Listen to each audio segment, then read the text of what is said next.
So I shot this behind the scenes shot by myself. And well, today I'm going to reveal to you the secrets about how I get these behind the scenes shot and how you can do it too. Alright guys, so if you've been following me on Instagram at AndrewMurphyWA, this little one down here, then you'll be seeing I've been posting these kind of like shots where you see like the shot of what I'm shooting, but then also the behind the scenes of me shooting the shot as well, but it kind of looks a little bit weird. And honestly, I get asked almost daily like how I get these behind the scenes shot by myself. Now the secret is actually using a 360 camera, and you have to set it up in a certain way, but you're able to get these little behind the scenes shot of yourself by yourself. Now this has been an absolute game changer for me because typically I'm shooting most of my content, even my client stuff, by myself. I don't typically have a dedicated person to shoot me or get behind the scenes stuff of me shooting, so this has been so good. But at the same time, if you don't set it up correctly, you can get some really bad results. So there's like lots of stuff in the shot, so I'll go through how to set it up, but also some common mistakes at the end in case you're running into a few issues. Right, so to set this up, firstly we need a 360 camera. I am using the Insta 361X. I really like this because it's nice and thin and it's really lightweight,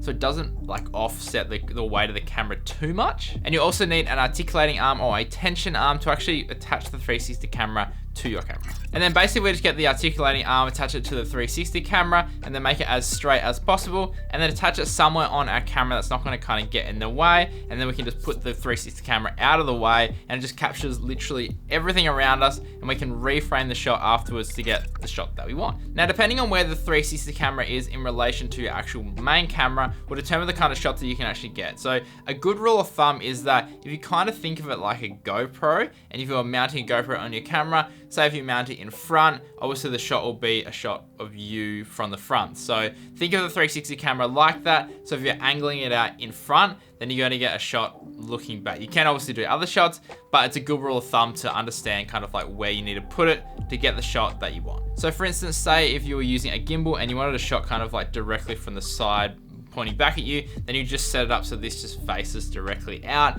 and then you'll be able to get that shot afterwards in the camera. Now yes, a 360 camera does capture everything, so you can reframe in post, but you can't, like, if the camera's out to the side and you're trying to get a top-down shot, you obviously kind of can, but the perspective's gonna be super weird and your head's gonna be like huge, and it just doesn't really work as well as if you actually think about putting it in the right spot and getting the shot that you actually set up to get. The next thing you need to do is make sure that you get an articulating arm that actually works with your 360 camera. So if you use this Insta 361X as an example, this bottom spot is basically the blind spot of the camera. So anything that's bigger than this will show up in the camera. So when we're looking for an articulating arm, the bit that attaches to the camera really has to be smaller than this, otherwise we're gonna see it. But why I say think about the 360 camera that you're going to be using is because, like, I know the GoPro Max is a bit thicker, so you can get away with thicker articulating arms, whereas the 1X is obviously a lot thinner, so you have to keep that in mind. Because at the end of the day, we want that articulating arm to actually get erased by the 360 camera, so it sells the illusion that kind of someone else is shooting you,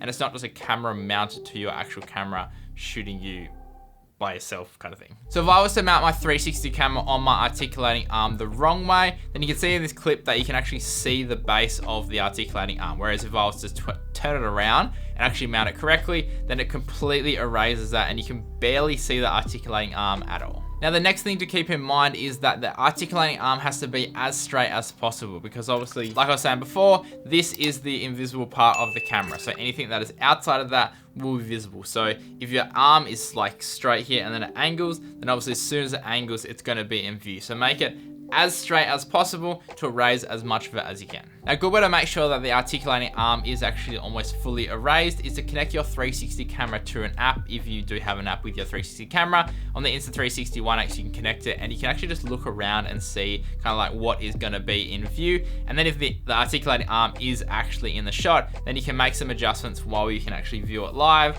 and you can figure out how to get it so it actually erases most of it. And once you've set it all up, then you end up with a rig that looks something like this, which it just looks so like super weird. If you're walking around with this, I've got some weird looks from people. Hey, they're kind of like, what?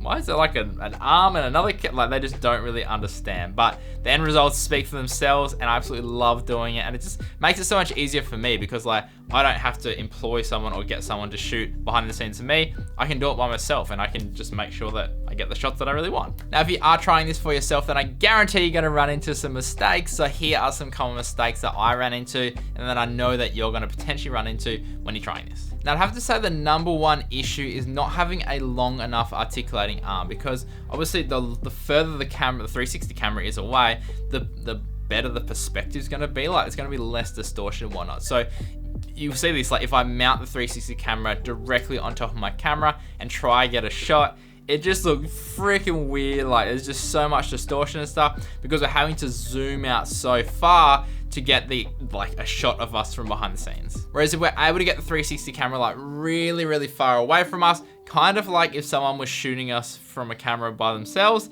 then you get a much better perspective and you don't have to zoom out as much, and it just looks much more natural. So the articulating arm that I use is an 11-inch or 28 centimeters, and I find that is a pretty good size. Like, it's not too long that it counterweights the camera too much, but it's also not too short that you get kind of like weird perspective. Like, sometimes you kind of get some weird kind of warping and stuff going on. I know you can correct it, but again, like, it's that happy medium where it's far enough away so it looks decent, but it's not so long that it like counterweights your camera and you kind of walking around with this massive arm on your camera. Another issue is not having the articulating arm in the blind spot of the camera. So again, remember, the base of the camera is the blind spot. So anything that is in that line will be invisible. So if anything, so say if your arm goes like this and then kinks out, as soon as it kinks out, it's going to be out of that line of that blind spot, and you're going to see that in this shot. So again, connect it to your phone if you have an app with your 360 camera, and just kind of like move around and see what's in shot and what's not, and then just kind of like move your camera,